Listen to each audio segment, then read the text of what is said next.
Alright guys, today I'm going to be explaining why the Splattershot Nova is a viable option in Splatoon 3.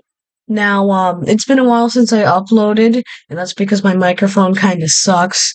If there's any interruptions in the audio, it's either my microphone or the outside noise that's gotten in.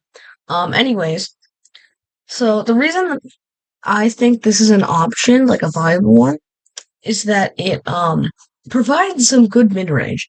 Like a lot of people go, well, it's a 5 shot and it doesn't kill and it's like has point sensor. That's the point. It's an assist weapon. If you're assisting, it's your support role.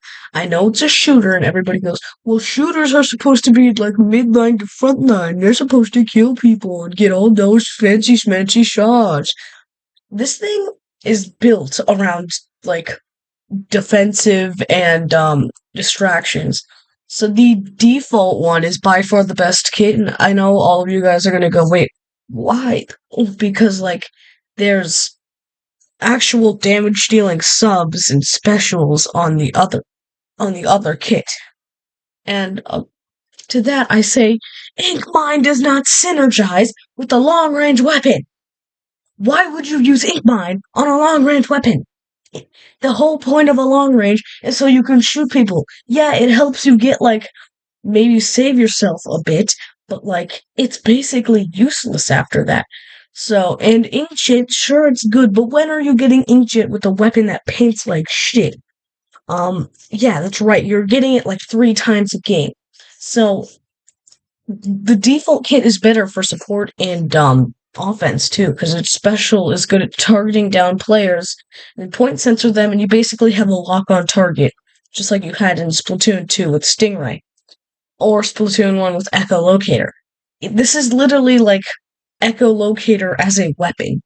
It doesn't do damage, but it's locating every single enemy on the enemy team. You cannot you cannot dodge this thing. Like it's perfect. Now there's not gonna be like any fancy clips because I don't have a recorder for my Switch. But this is just a short video explaining about stuff. So let's talk about the mechanics of this. Now, the mechanics are very simple actually. What you usually want to do with this weapon is support your team. So if there's like that new Splatana, the mint deactivator, that requires a lot of defensive other because it's very vulnerable while dashing. So maybe you provide a little bit of a distraction to its target by shooting it like once or twice, maybe even 3 times. And you just distract them, allow them to get your teammate a direct hit. And this is also very good for like supporting your other backlines like stringers or snipers or chargers, I mean. Where you can just protect them like, oh, if there's like someone sneaking up on them, you can just shoot them and mark them with point sensor, that way they know where they're going. So it's like perfect for defending. And some of the other tactics we can use with the other last weapon version, the Anarchy one, is you go up to someone really close, place down an ink mine, run away, and then you start shooting them and hope to God it kills. Because that turns its 5 shot to a 3 shot. And Inkjet is Inkjet. I mean, how can you go wrong with Inkjet? That is if you have special charge up running as your like full loadout, but who's gonna do that with Splattershot Nova? You need Sub Saber and like sub power up. Anyways, so why is this viable? Why are you telling me that this like why is this not bullshit? Um because if you ever think about it, Splattershot Pro is slow ink consuming and doesn't exactly have the best choice for kits right now. I mean it has Booyah Bomb and Suction on one, but I mean come on, it's Suction on an ink hungry weapon.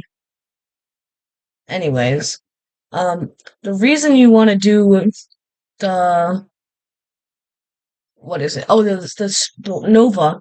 Sorry, I zoned out a bit there. The Nova is because it's a better, faster version of it. Like, it's just faster. It does less damage, but it's better at holding down choke points. Sadly, that's the thing. And it's also really good at like picking at back lines, making sure they stay off of focus of your teammates. It's really nice weapon in my opinion. I don't have it 4-starred because it sucks at inking, but it's like one of my main use of weapons. I play with Splatanas and Nova. And a lot of people may think this is stupid, but like it's a genuinely good pick for your team if your team has an aggressive weapon and a backliner on it, which is pretty much exactly what you need. But I don't really understand why people think this is bad. Yeah, sure, it's not the best for fighting, but not everything needs to be good at fighting. Like, for example, the new Stringer is really good. It's like a Nova, but like with more blast radius and damage output. It can take care of objectives easily. It can distract a lot of people. It has a lot of flexibility. Same with the Nova. It does the exact same thing, basically.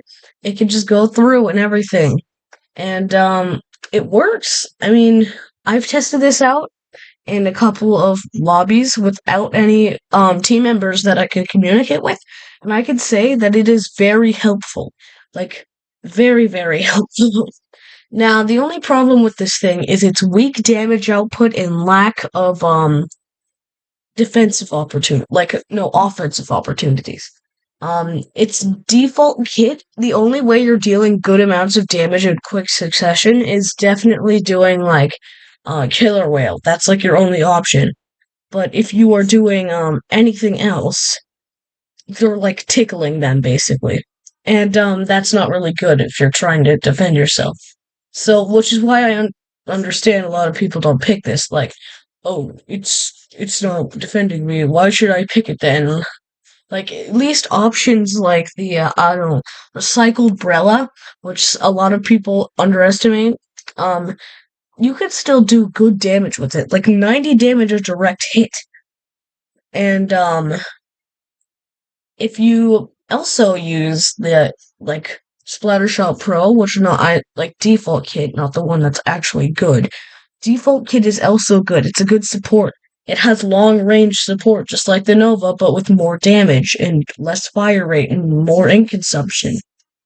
So, I don't really understand why people don't use this. This is the end of my explanation, basically.